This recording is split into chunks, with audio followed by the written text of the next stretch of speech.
En el nombre del Padre, del Hijo y del Espíritu Santo. Amén. ¿Qué tal, amigos? ¿Cómo están? Vamos a hacer la lección divina del Evangelio según San Marcos, capítulo 6, versículos 1 al 6.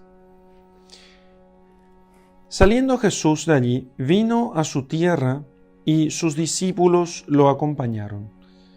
Llegado el sábado, se puso a enseñar en la sinagoga y la numerosa concurrencia que lo escuchaba estaba llena de admiración y decía: ¿De dónde le viene esto?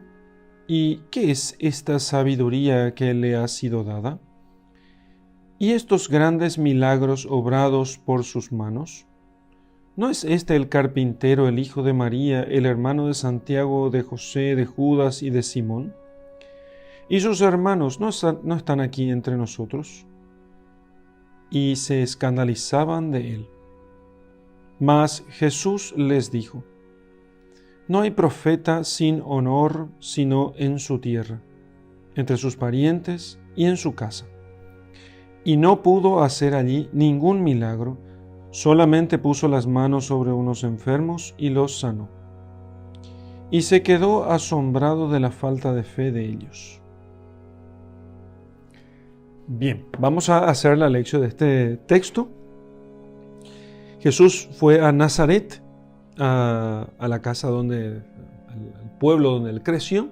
Sabemos nosotros que Jesús nació en Belén, cerca de Jerusalén, a 2 kilómetros de Jerusalén más o menos, pero pronto José volvió a Nazaret con su esposa y con su hijo. Fueron juntos a Nazaret, fueron todos ellos a Nazaret y allí creció nuestro Señor Jesucristo. De su infancia nosotros no tenemos muchos datos, apenas tenemos algunos destellos, y este texto nos habla mucho de lo que fue su infancia y cómo tuvo realmente una infancia y una juventud ocultas a la vista de los hombres. Entonces, Jesús vuelve con sus discípulos ya, esto es en el capítulo 6 del evangelista San Marcos, del Evangelio de San Marcos, y vuelve a su ciudad de infancia, y allí va con sus discípulos. Por todas partes están hablando de Jesús, por sus milagros, por sus enseñanzas. Y en Nazaret se preguntaban, ¿cómo es posible que aquel muchacho sencillo, que no tenía nada especial propiamente, él fuese tan famoso y tuviese tanta honra en otros lugares? Entonces, llegado el sábado, se puso a enseñar en la sinagoga, o sea, en el lugar de reunión de los judíos cada sábado. Y la numerosa concurrencia que lo escuchaba estaba llena de admiración. O sea, porque eran sus amigos de infancia, sus parientes, los primos por parte de su padre y de su madre. Y entonces le escuchaban con admiración y decían: ¿de dónde le viene esto? ¿Y qué es esta sabiduría que le ha sido dada? ¿Por qué se preguntan eso? Porque no había nada especial en la infancia y en la juventud de nuestro Señor. Absolutamente nada especial. O sea, realmente nuestro Señor se ocultó completamente hasta que haya cumplido él 30 años, cuando comenzó su ministerio público solamente durante 3 años. Por eso la sorpresa de los nazarenos, por eso la sorpresa de aquellos que habían convivido con él. Y la admiración, la extrañeza que sentían ellos por haber visto eso. Y eso es muy interesante de la vida de nuestro Señor Jesucristo. A pesar de que en los evangelios apócrifos encontramos nosotros, hay un evangelio de la infancia de Jesús y cómo Jesús hacía pequeños milagritos traviesos, ¿no? Pero parece que no. Parece que eso no fue así. De hecho, por eso esos evangelios, no solamente el evangelio de la infancia de nuestro Señor, sino también los otros evangelios apócrifos, todos los que fueron calificados como apócrifos, quedaron solamente estos 4 evangelios. La Iglesia los rechazó porque en ellos había un esfuerzo del autor de negar un poco la, digamos así, la kenosis divina. ¿Qué es la kenosis divina? Es un término muy de teólogos, ¿no? La kenosis divina es el anonadamiento de Dios. Fíjense, Jesús, el Hijo de Dios, es Dios, luego deja su condición de Dios, haciéndose uno de tantos, entonces se abaja incluso hasta la misma, hasta el mismo anonimato, se abaja completamente, se hace nada, se anonada, ¿sí? Eso significa se anonada. Hasta la muerte, esto es como un valle, entonces baja hasta la muerte. Entonces lo acusan de un montón de cosas falsas, entonces lo acusan de ser revoltoso, de estar unidos con, ¿cómo se llama esto? Con terroristas, ¿no? lo ponen como que quería destruir el templo y dice que va a destruir el templo y en realidad estaba haciendo complots contra el César. Entonces está en contra del César, no está en contra del templo, etcétera, etcétera. Y bueno, todo ese tipo de acusaciones falsas lo va haciendo. Entonces, y abaja hasta las acusaciones falsas, la condena a muerte y su crucifixión. Y después, Dios lo resucita y lo eleva, lo hace sentar a su diestra y lo hace Señor. Dios, nada, Señor. Eso es una cosa muy interesante de meditar de la vida de nuestro Señor Jesucristo, porque nosotros no podemos olvidar ese camino que hace Jesús, ¿sí? Y a partir de allí podemos sacar un montón de cosas. Cuánto nos ama, cuánto estuvo dispuesto a hacer por nosotros, el modelo que nos está dando, ¿sí? ¿Por qué no hemos de huir nosotros de la cruz y de la tribulación? Y entonces a todos nosotros nos puede realmente consolar mucho pensar en eso. Cuando Jesús, para no dejar a los de su pueblo, aunque sabía del rechazo que sufriría allí, entonces nuestro Señor lo que hace es, aún así, sabiendo de ese rechazo inminente, igual Él se presenta en Nazaret y allí predica a los suyos. A pesar de esta sorpresa y admiración que sentían los suyos, ¿de dónde le viene esto? ¿Qué es esta sabiduría que le ha sido dada?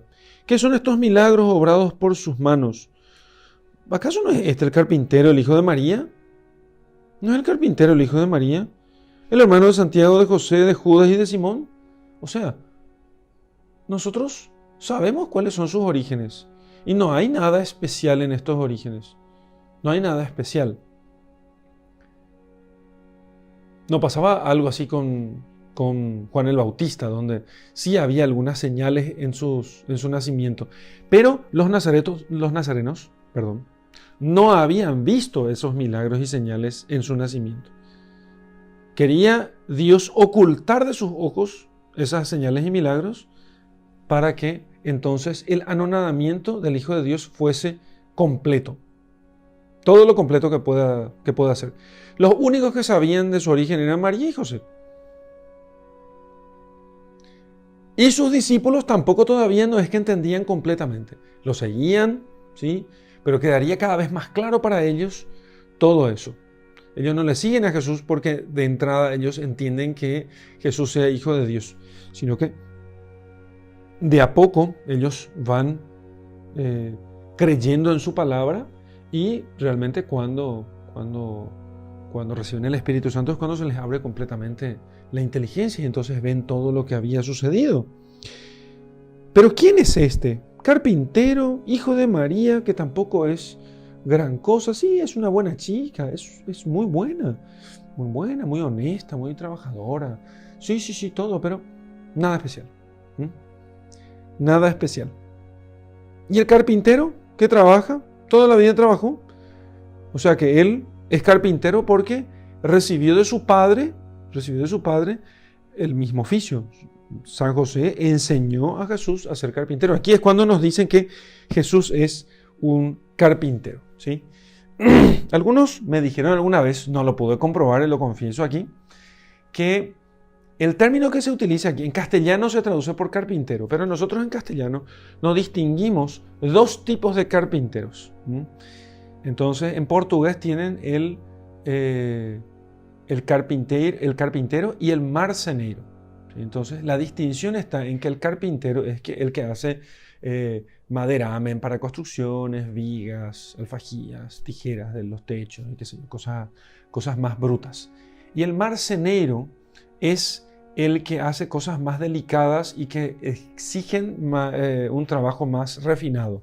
Mesas, sillas, cuadros, puertas bien hechas, no las puertas hechas con sencillez, no es que sean mal hechas, sino hechas con sencillez, sino puertas talladas, que requieren de mayores instrumentos. Bueno, entonces me contaban, y me parece que tiene sentido esto por lo menos, que nuestro Señor Jesucristo era el tipo marceneiro, como se dice en portugués, ¿no? El carpintero de cosas más delicadas. De hecho, eso es lo que pone Mel Gibson en su película La Pasión de Cristo, cuando pone a Jesús inventando una mesa, ¿no? A alguno le parecerá extraño, ¿no? Va a decir, pero la mesa apareció mucho tiempo después. Sí, las mesas aparecieron con los monjes, ¿sí?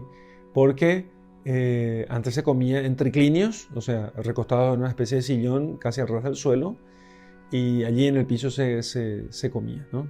En el suelo, recostados y con la mesa no tan alta. Esto de sentarse en una mesa y con una silla con el torso erguido es una cosa inventada por los monjes para que no se tienda para que la comida no tienda a los excesos. Entonces hay cierta incomodidad, digamos así, en sentarse en una mesa alta, una mesa alta. Y Jesús en la película de la Pasión, recordarán ustedes, dice, ¿y para quién es esto?, le dice la Virgen. Y para los ricos, dice. Que son los que comenzarían a comprar y después todos usarían. Bien, entonces, parece ser que Jesús es eso, ¿sí? Detalle pequeño, pero interesante. Entonces, no es este el carpintero, el hijo de María, el hermano de Santiago, de José, de Judas y de Simón. Bien, entonces, ¿son los hermanos de sangre? No vamos a explicar eso ahora en esta lección porque no necesitamos hacer esa explicación, está de más. Son los primos de nuestro Señor, ¿sí? Y sus hermanas no están aquí entre nosotros. Entonces, sus primas, sus hermanas. En arameo no hay palabra para el término primo. Entonces, todos son hermanos. Después eso pasa al cristianismo en el uso que nosotros hacemos cuando decimos nuestros hermanos, aquellos que comparten con nosotros la misma fe. Y de hecho, porque está así en las Escrituras. Entonces, no está el carpintero, el hijo de María, el hermano de Santiago, de José, Judas y Simón, y sus hermanas no están aquí entre nosotros, y se escandalizaban de él. O sea, ¿qué significa esto? No es que Jesús los escandalizaba por sí mismo, sino que ellos se escandalizaban ante lo que ellos creían que era una pequeñez, ante lo que ellos creían que era una nimiedad, y entonces decían, no, este es un farsante, ¿no? Es un farsante. No es cierto todo lo que hace él. Alguna mentira habrá, ¿por qué nunca lo hizo? Si no lo hizo cuando era niño o joven, ¿por qué lo hace recién ahora? ¿Por qué se escondió tanto tiempo? Y entonces discutían sobre eso. No es Jesús el culpable aquí, del escándalo de ellos, ¿sí? Nosotros tenemos que entender una cosa, y es muy importante, y por no entender esto incluso se cometen muchas injusticias, ¿sí? Entonces, uno puede escandalizar viene de la palabra escandalón, que es piedra de tropiezo, ¿sí? Piedra de tropiezo. Entonces, el escándalo, la piedra de tropiezo, puede ser, fíjense que la Escritura nos dice a veces, no seas escándalo para tu hermano, ¿sí? Pero también dice que la cruz es escándalo para algunos, ¿sí? La cruz es escándalo para algunos. Entonces, muchos, por no entender las Escrituras, como siempre, ¿no?, piensan, ustedes me dirán, bueno, entonces el Padre, vos entendés, qué soberbio Padre, vos entendés las Escrituras y los otros no. En realidad, cualquiera que lea las Escrituras con fe puede entender las Escrituras, ¿sí? Entonces, no es que no estoy aquí diciendo que solo yo entiendo las Escrituras. Hay mucha gente que entiende y mucha gente que entiende mucho mejor que yo y probablemente explicará en el mismo sentido que estoy explicando, pero mejor que yo. Pero el que piensa que solamente uno tiene que se puede escandalizar por el mal que uno hace y no por el bien que algunos hacen, entonces no entendió las Escrituras, definitivamente. Entonces, si yo cometo un pecado público, escandalizo a los pequeños, O sea, ¿qué sucede? Les pongo una piedra de tropiezo y ellos entonces creen que, o sea, sienten por ese pecado que la fe de ellos se debilita. Y se debilita para ellos la práctica de las virtudes. ¿Puede pasar eso? Sí, puede pasar. Ese es el escándalo que tenemos que evitar. Pero está el escándalo de la cruz, que consiste en el bien que Dios que se hace, en el bien que Dios permite que se haga, y que hace que algunos, por malentender el bien que se hace, culpable o inculpablemente, se escandalizan de la cruz. Entonces, los judíos, los fariseos, se escandalizaron de Jesucristo. Estos se escandalizaron porque se escandalizaron culpablemente ellos. Entonces, no es que Jesús se va de Nazaret para no seguir escandalizando y para que todo siga tranquilito y no pase nada. ¿Entienden? Entonces, sino que Él se va incluso sabiendo que escandalizaría a los suyos, se va incluso porque Él tiene que predicar la verdad. Se nota, se entiende, ¿no? ¿Se entiende eso? Entonces, no se trata de que, porque a veces se escucha mucho, no hay que crear divisiones, no hay que crear divisiones. Sí, no hay que crear divisiones sin necesidad, pero Jesucristo dijo que Él ha venido a traer la espada divide. Entonces, y que muchas veces se pondrán hermano contra hermano y padre contra hijo y el hijo contra los padres. Está en las Escrituras.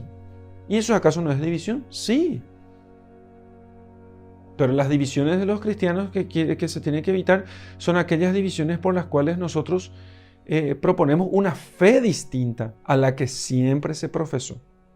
Una fe distinta. Es la fe el tema. No simples decisiones que muchas veces pueden ser de uno u otro modo. La unidad cristiana, la unidad de la iglesia está fundamentalmente enraizada en la fe. Por eso yo me puedo discutir contigo sobre ciertas cosas que puedas hacer que me parezcan que sean más convenientes o no, ¿sí? Pero no es que estemos desunidos, no es que falte la comunión entre vos y yo, sino que en realidad estamos unidos en la fe porque creemos que Jesús es el Hijo de Dios, etcétera, etcétera. Entonces eso es. Por supuesto, no hace falta agarrarse las trompadas. Hace falta, y eso no es que cree profundas divisiones entre nosotros, simplemente hay que ir arreglando y bueno, está la autoridad para poder dirimir las disputas para eso. Pero la unidad fundamentalmente está en que nosotros tenemos un solo credo. ¿Entienden? Un solo credo. Esa es la unidad propiamente, ¿no? Se escandalizaban de él, entonces, ¿y qué hace Jesús? No es que dice, no, estamos escandalizando a la gente y nos vamos. No dice esto. Dice, nadie es profeta en su tierra, como se suele decir. Esa es la traducción que normalmente tenemos. En la traducción que tengo yo en mi Biblia, en la Biblia de Straubinger, no hay profeta sin honor, sino en su tierra. O sea, el profeta tiene honor, o sea, lo respetan, le escuchan en todas partes, pero en su tierra no le escuchan, no le dan honor, ¿sí? O sea, no parece que vale su palabra. Entonces, no hay profeta sin honor, sino en su tierra, entre sus parientes y en su casa, ¿sí? No es tenido por profeta, no es que él deje de ser profeta, no es tenido por profeta. Por eso la traducción, no hay profeta sin honor, sino en su tierra, entre sus parientes y en su casa. ¿Por qué eso? Porque normalmente, fíjense esto, nosotros, en el caso de Jesucristo no es que tenga pecados, no es que por sus pecados a él no le escucha. No. Jesús no pecó. Entonces, lo que nosotros tenemos es que por su simplicidad no le creen, ¿sí? Bueno, entonces eso no pasa entre nosotros. ¿Cómo se da entre nosotros esto? Cuando, por ejemplo, eso voy a decirlo en la meditación. Continúo con la lección, si no esto se desordena. También lo que dije anteriormente era parte de la meditación, no de la lección. Sigo aquí. No pudo hacer allí ningún milagro. ¿Por qué? Porque no pudo hacer ningún milagro porque esa gente no le tenía fe. No tenía confianza en él. No creía que Dios actuaba a través de él. Ni siquiera una fe incipiente.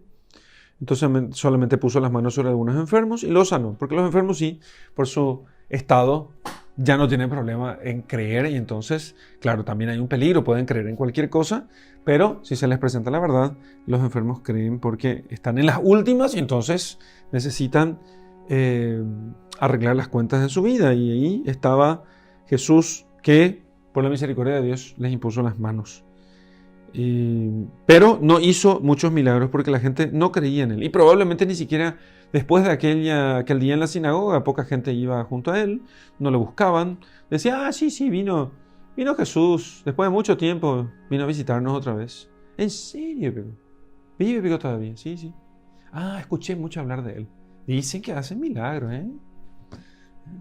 Dice que tiene una enseñanza fantástica, pero yo nunca la escuché. No sé. Entonces, y se quedó asombrado de la falta de fe de ellos. Y entonces dice Santo Tomás de Aquino, recoge en su Catena Áurea que no es que Jesús se asombre porque no esperaba, porque Jesús ya sabía todo, sino que Él se asombra para darnos ejemplo a nosotros de las cosas que tenemos que asombrarnos. No nos tiene que parecer poca cosa que aquellos que hayan tenido muchas señales, muchos signos, después digan, al final no acepten esas señales y esos signos. Entonces, quiere que nos asombremos. ¿En qué consiste el asombro? El asombro consiste en que nosotros veamos que algo es grande y reconozcamos lo grande que es aquello. Eso es. La grandeza puede darse por algo bueno y por algo malo, ¿sí? Entonces, puedo asombrarme tanto de un enorme y precioso jardín o puedo asombrarme de un monstruo, ¿sí? O con un monstruo, ¿sí? Entonces, él se asombró aquí, se asombró de la falta de fe de ellos. Vio que era enorme la falta de fe de aquellos hombres. Por su soberbia, porque les era más cómodo no aceptar a Jesucristo, porque aunque haya habido muchos signos y prodigios y sus palabras eran convincentes, ellos no creyeron en él. Y entonces se asombró porque aquello era grande, era grave. Y no era poca cosa, digamos así, no era poca cosa. Entonces, bueno, y hasta aquí entonces la lección de nuestro texto.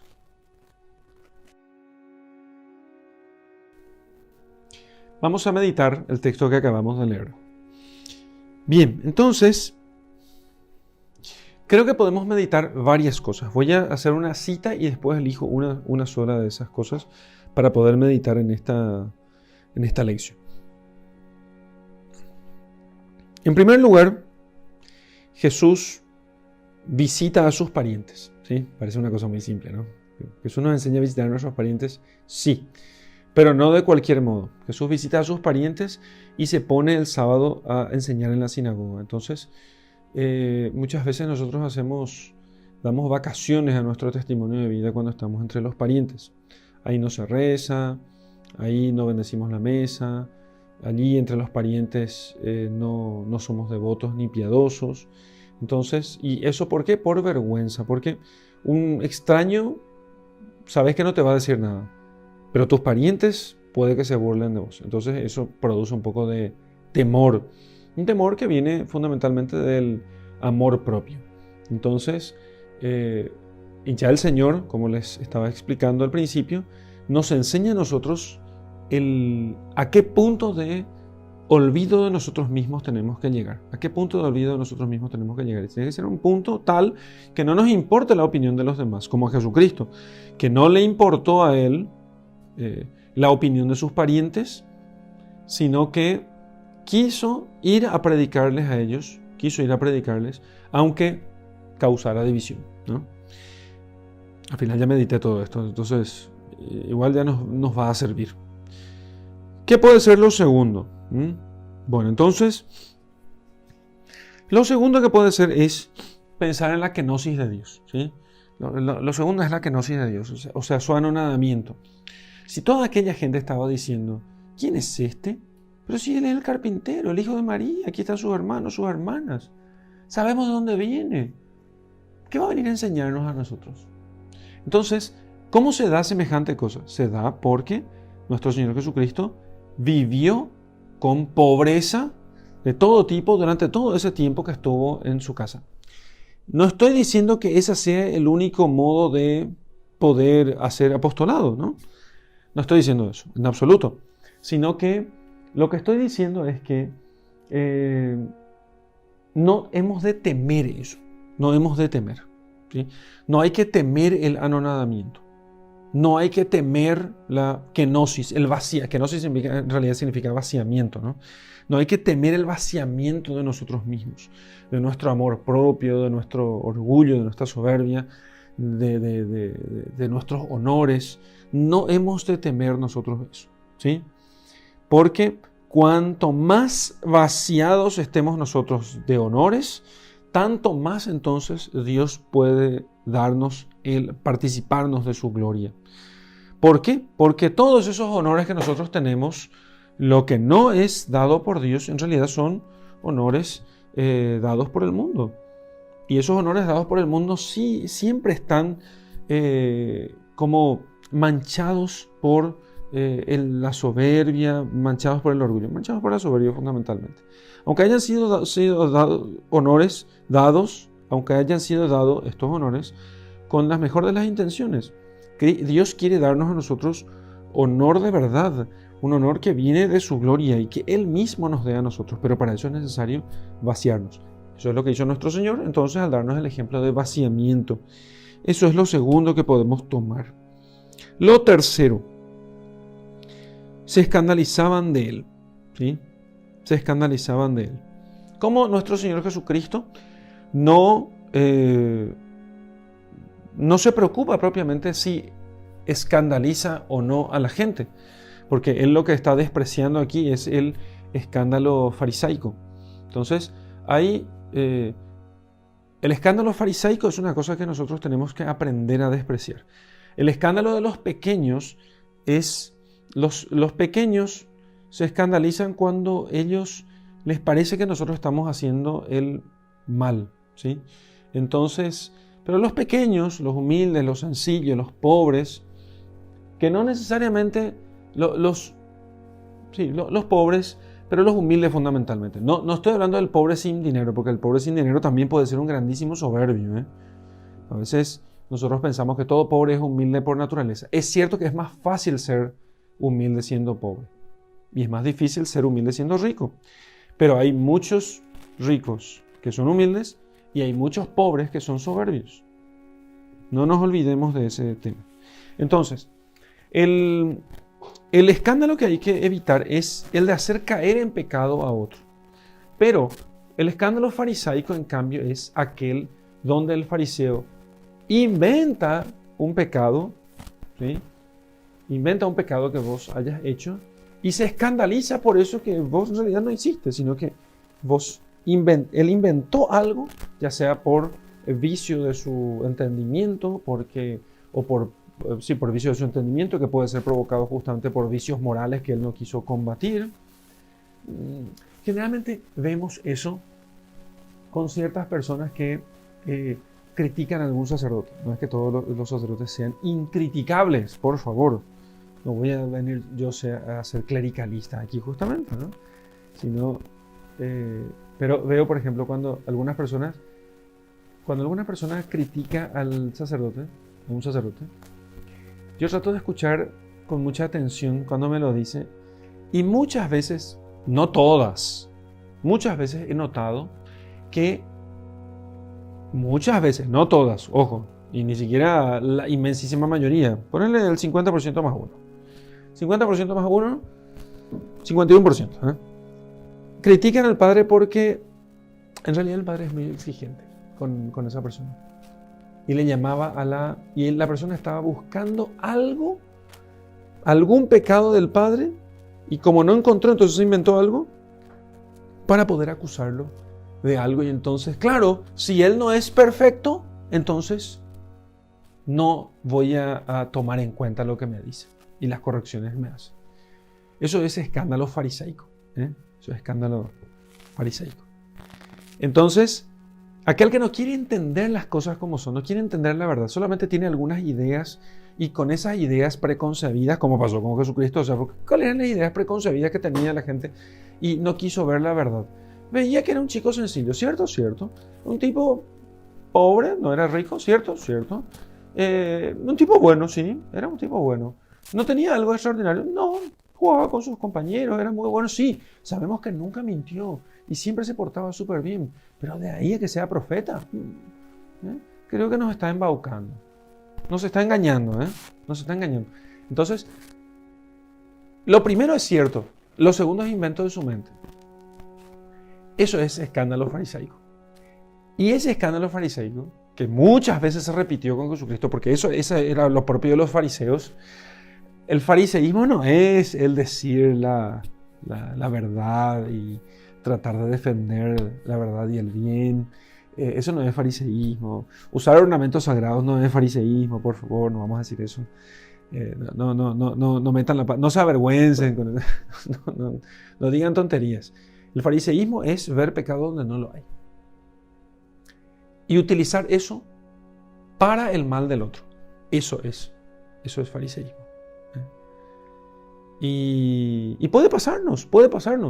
Y tenemos que cuidarnos mucho de eso. No es que sea fácil que uno caiga, pero puede darse mucho eso de ver pecados donde no lo hay.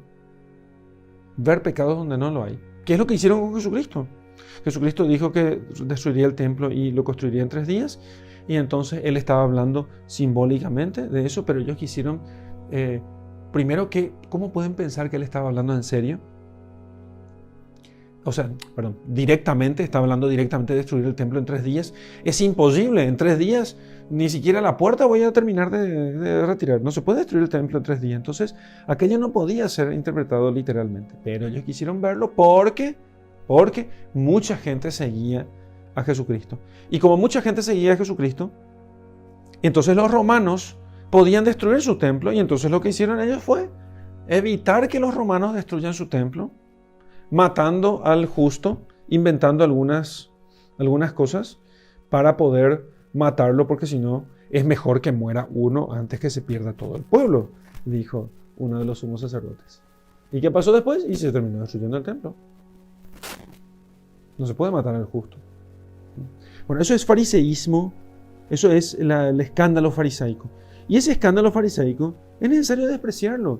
No tenemos que nosotros preocuparnos del escándalo fariseico, sí del escándalo de los pequeños que pueden entender mal alguna cosa que no sea suficientemente clara. Eso es otra cosa. Entonces, con ellos hay que ser claros y enseñarles bien y mostrarles las cosas con claridad y ser transparente con ellos y mostrarles bien. Y ellos son los que después ven realmente la verdad. Pero el fariseo es siempre fariseo. El fariseo es siempre fariseo. Siempre busca, no se termina de convencer, pero no porque no haya evidencia, sino porque hay algo en su mente que él no abandona justamente para que él pueda entender, porque en realidad él no quiere entenderlo, porque en el fondo, si él aceptara, eso tendría consecuencias. Bueno, eso pasó con los fariseos, ¿no? Si él aceptara, tendría consecuencias. ¿Qué pasaría si los habitantes de Nazaret aceptaran a Jesucristo y tendrían que convertirse? Y tendrían que aceptar a Jesucristo como su Señor y Maestro. Pero, ¿cómo? Si este era mi vecinito al que yo le daba unos mangos y alguna vez ayudé a su familia porque estaban pasando por necesidad. ¿Cómo? Si este muchacho jugaba con mi hijo y ahora va a ser mi Señor y Maestro. Ni pensarlo. Entonces, tengo que encontrar algo en él. Y como no encontraron nada, dijeron simplemente, ¿de dónde le viene todo esto? Seguramente traerá de tal lugar, ¿no? Entonces,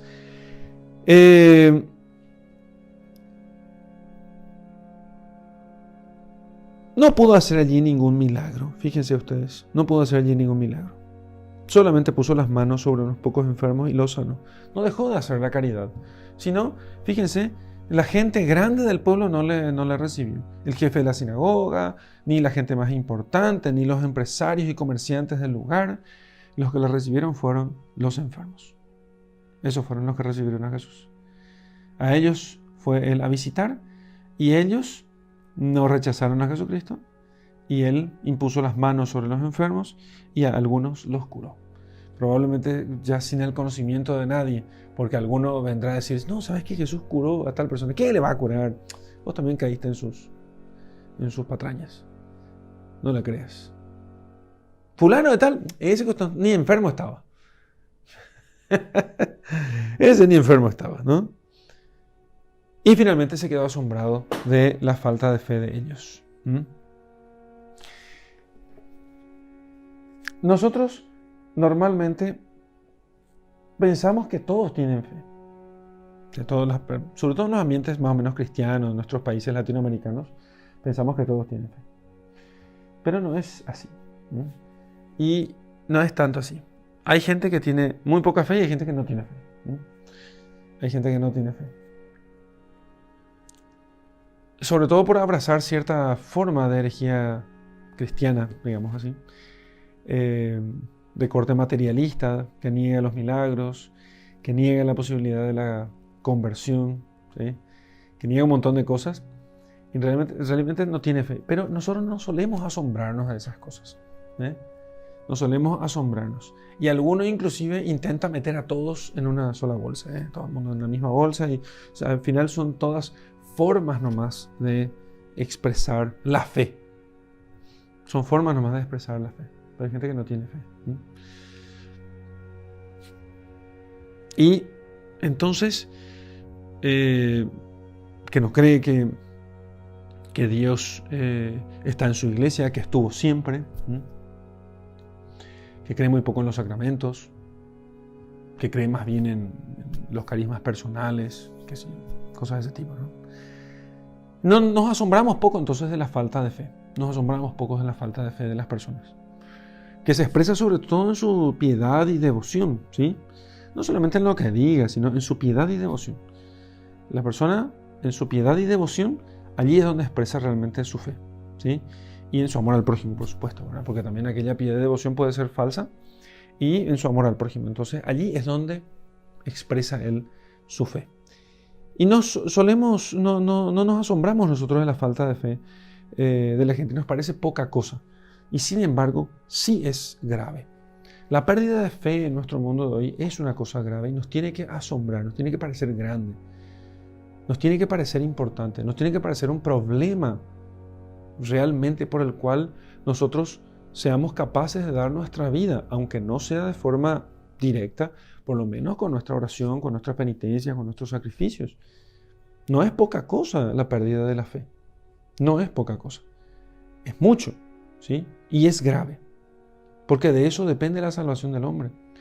Y eso en el sentido extra histórico, ¿no? O sea, fuera de la historia depende de eso la salvación del hombre. Pero la salvación del hombre también nos consiste solamente en que su alma no se vaya al infierno, sino en que en este mundo su vida valga la pena. En este mundo su vida valga la pena. Entonces, se quedó asombrado de la falta de ellos. También nosotros hemos de asombrarnos de eso. Y asombrarnos para hacer algo. Maravillarnos para decir, Dios mío, esto es enorme. Hagamos algo. Trabajemos. Ofrezcamos nuestras vidas. Recemos por esto. Luchemos. Sacrifiquémonos. Para que esta falta de fe se revierta. Para que los pecadores se conviertan. No podemos, porque si no nos asombramos, el que no se asombra, aquello que no te causa asombro, no te llama la atención. Lo que no te llama la atención, no lo haces, ¿sí? Entonces, y para que yo sea capaz de atender a algo que me asombre, es necesario que yo sea capaz de notar su grandeza. Y hay grandezas que no son... Hay grandezas que no son materiales, ¿sí? A todos, hasta el más bruto, le asombra, o sea, le impresiona, podríamos usar el término impresiona, también esto podríamos traducir mejor como se quedó impresionado de la falta de fe de ellos. Entonces, hasta el más bruto le impresiona la vista que uno tiene sobre una montaña. Pero eso no es capacidad de asombro. Eso no es capacidad de asombro. ¿Por qué digo que no es capacidad de asombro? Porque aquello es evidente. Yo no necesito el espíritu para notar aquello. No necesito el espíritu humano para notar aquello. Pero yo quiero decirte una cosa. ¿Vos te asombrás cuando miras un crucifijo? ¿Te asombrás de la pureza de la Virgen cuando miras una imagen de la Virgen? Si no te asombras, no hay capacidad de asombro. Si no te asombras, es porque no estás viendo realmente lo que hay allí. ¿Te asombras al ver la Eucaristía? ¿Te asombras al ver la oración de una persona que está de rodillas suplicando al Señor? A mí me asombra cuando yo escucho a un pecador de muchos años arrepintiéndose. Hace 10 años que no me confieso, Padre, y vine a arrepentirme de mis pecados. ¡Wow! Y lo único que me acuerdo en ese momento es el bien espiritual de una sola alma vale más que la creación material de todo el universo. Eso es asombroso. Nos causa asombro porque es grande. Pero te das cuenta que eso, que un observador externo, cuando mira eso, dice, bueno, aquí hay un tipo que cuenta sus pecados, otro tipo que dice que le perdona sus pecados. Nada más. No, allí estamos viendo, ¿se dan cuenta cómo la fe ayuda a ver estas cosas? A ver la grandeza de aquello que los ojos de la carne no lo ven. ¿Y qué veo allí? Un pecador que estaba muerto por el pecado siendo resucitado. Lo mismo pasa en la liturgia, por ejemplo. ¿Qué son los ornamentos sagrados? Es un poco de trapo, ¿no? De verdad, hacer ornamentos lindos, les cuento, es una cosa muy fácil. Y hasta barata. No es tan caro hacer ornamentos medianamente lindos. Pero no nos asombra mucho muchas personas con eso. Y además, justamente por su mentalidad farisaica va a decir, ay, se quieren creer ellos, o se quiere creer nomás el Padre, por eso usa esto. ¿Entendés? Entonces, eso es por su mentalidad farisaica, justamente. Pero también Jesús se asombraría diciendo, ¿no lo ven? ¿Ustedes no ven lo que están celebrando? ¿Ustedes no ven lo que se está haciendo? ¿No lo ven? Asombroso. Impresionante, diríamos. Impresionante. Impresionante que no lo vean. Impresionante que no vean lo que tienen, lo que poseen, lo que ven, lo que pierden muchas veces. Y entonces, allí hizo pocos milagros. Entonces, yo creo que el Señor hace muchos milagros, no en tanto, hace milagros porque quiere, pero también siempre en respuesta a nuestra fe, ¿sí? Pero que nuestra fe consiste justamente en ver la grandeza de aquello que es, a los ojos de todos, es pequeño. ¿Qué es la fe? Algo tan chiquito, como una semilla. ¿Qué es la presencia de Dios? Y la presencia de Dios está real, verdadera, sustancialmente, en un pedazo de pan chiquito. ¿Qué es ese pedazo de pan? Y nada.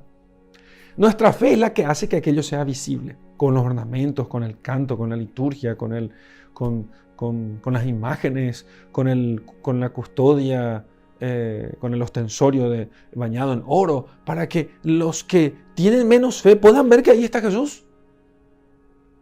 Porque si no, el débil va a pensar que allí hay un pedazo de pan. Pero claro, si ve que eso está rodeado de oro, va a decir, si esta gente su oro puso allí, es porque allí hay algo grande. Y entonces se asombra y pide a Dios. Y se arrodilla y pide a Dios. Bueno, eso es lo que nos enseña este texto en nuestra meditación. Y demos gracias a Dios por eso. Vamos a hacer oración con el texto que hemos acabado de meditar. En el nombre del Padre, del Hijo y del Espíritu Santo. Amén.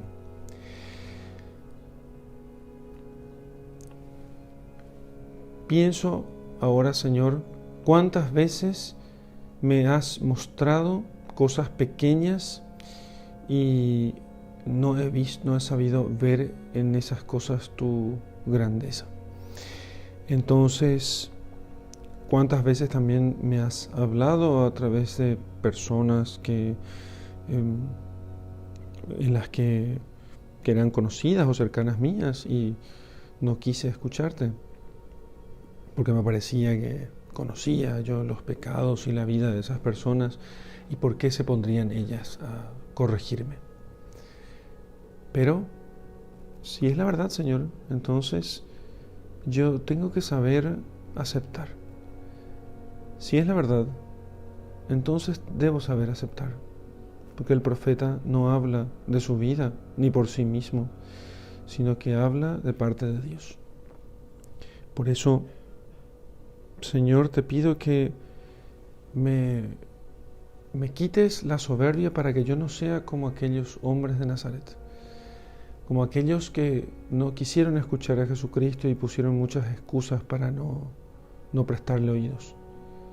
Saca de mi corazón el orgullo y la soberbia, de tal modo que yo, sin embargo, sea como uno de tus discípulos y pueda escucharte con toda humildad y poner en práctica tu palabra, y que pueda verte siempre allí donde estás, Señor, y ver tu obra y alabarte. Gloria al Padre y al Hijo y al Espíritu Santo, como era en el principio, ahora y siempre, y por los siglos de los siglos. Amén. En el nombre del Padre, del Hijo y del Espíritu Santo. Amén. Muy bien, en la contemplación quiero invitarte a que pienses en todas aquellas cosas que en tu día a día te hacen presente a Jesucristo. Y pienses en todo. Puede ser desde las imágenes o estampas o cuadros o el altar que tengas en tu casa, hasta el religioso, la religiosa, el sacerdote con el cual sueles encontrarte o con el cual te cruzas, o la iglesia enfrente a la cual pasas. Allí está Jesús, Jesús vecino, Jesús cercano, y al que sin embargo muchas veces no le haces caso porque es de tu casa. Uno viaja lejos muchas veces para ver un templo y salir convertido por la belleza de aquel templo, y ciertamente esa belleza es real, pero allí en tu capillita del vecindario, del barrio, también está Jesús. Y aunque no sea un lugar tan bello en cuanto al lugar, sin embargo, allí está el Dios del universo, el que hizo todas las cosas y se entregó por vos por amor. Y te dejo con mi bendición. En el nombre del Padre, del Hijo y del Espíritu Santo. Amén.